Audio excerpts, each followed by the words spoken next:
कई news channel के माध्यम से ये जानकारी मिली कि कांग्रेस पार्टी ने एक चिट्ठी जारी की है। कांग्रेस पार्टी की तरफ से जनरल सेक्रेटरी ऑर्गेनाइजेशन वेणुगोपाल जी ने एक चिट्ठी जारी की है, जिसमें उन्होंने ये कहा है कि पार्टी विरोधी गतिविधियों के कारण आचार्य प्रमोद कृष्णम जी को 6 साल के लिए कांग्रेस पार्टी से निष्कासित किया जाता है। तो सबसे पहले तो मैं कांग्रेस पार्टी के नेतृत्व का आभार व्यक्त करता हूं कि उन्होंने मुझे कांग्रेस से मुक्ति देने का फरमान जारी किया। साथ ही साथ मैं उनसे ये सवाल करना चाहता हूं, क्योंकि उस चिट्ठी में लिखा है पार्टी विरोधी गतिविधियों की वजह से।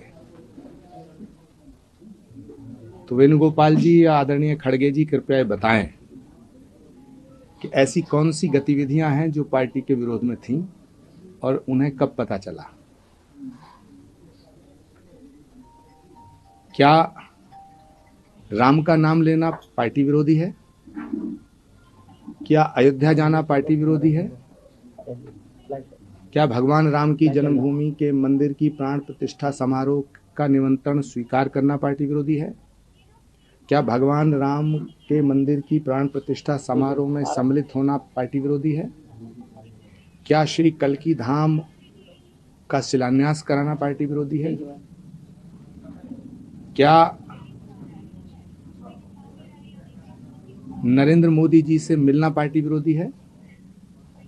क्या उत्तर प्रदेश के माननीय मुख्यमंत्री योगी आदित्यनाथ जी को श्री कल्की धाम के शिलान्यास समारोह का निमंत्रण देना पार्टी विरोधी है?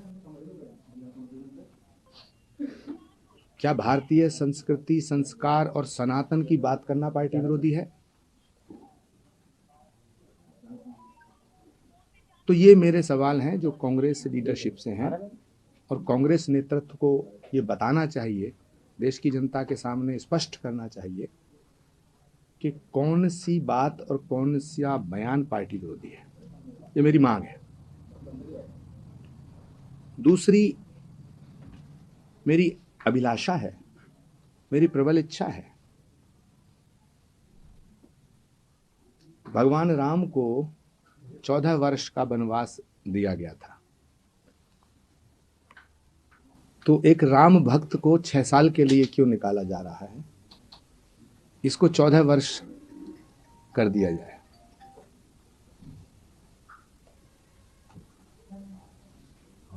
मैं छात्र जीवन से,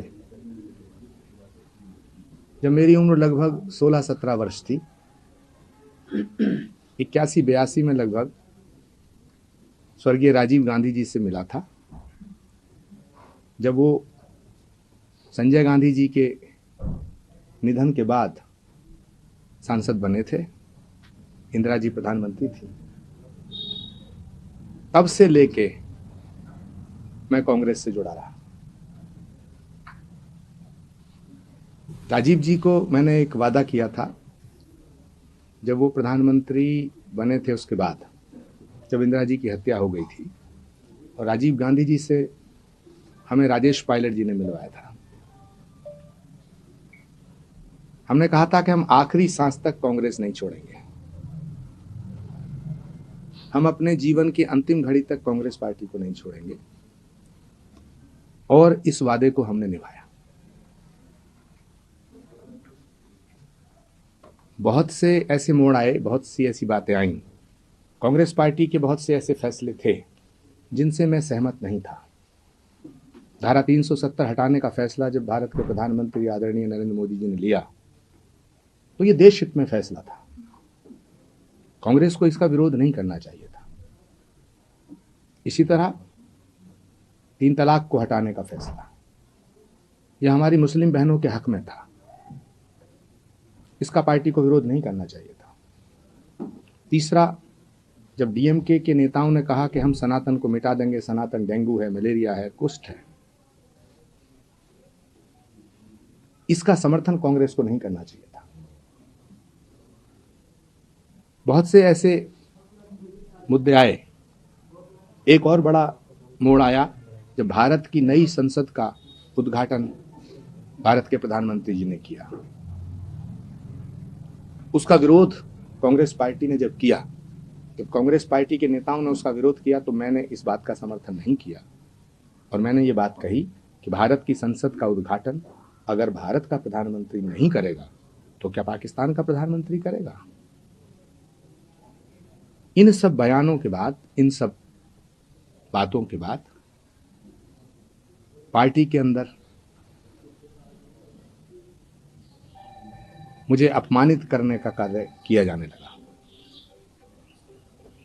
मैंने अपमान के बहुत घूंट पिए, लेकिन पार्टी नहीं छोड़ी। कई बार मैं अपने आप से सवाल करता था कि इतना अपमान सह करके मैं कांग्रेस में क्यों हूं। लेकिन मुझे राजीव गांधी जी को मैंने जो वचन दिया था वो आड़े आता था, इसलिए मैंने पार्टी छोड़ने का फैसला नहीं किया।